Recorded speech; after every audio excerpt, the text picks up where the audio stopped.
бүгін Сауайық жана Кыдыша елдеринин чоңулган акчаларына ушундай демилге көтөрүлүп, мына армияга, балдарга кичине болсо да көмөк болсун деп мындай дрон жилеттерди, анан мындан бешик, анан мындай спальный мешок. Бул региондордо жатып ушубай турган.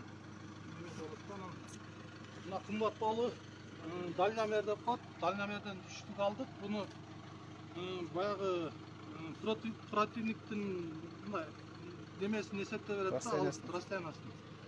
Мындан 3 алдык.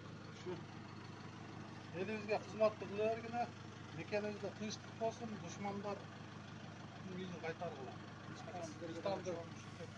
Asker hizmetçilerine жардам берип атасыңар.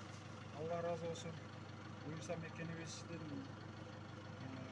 мекенибизди дайыма коргоюп, ушундай өзүбүздүн антыбызды аткарып, мекен үчүн дайыма кашык каныбыз калгыча койгонго даярбыз. Чоң рахмат сиздерге.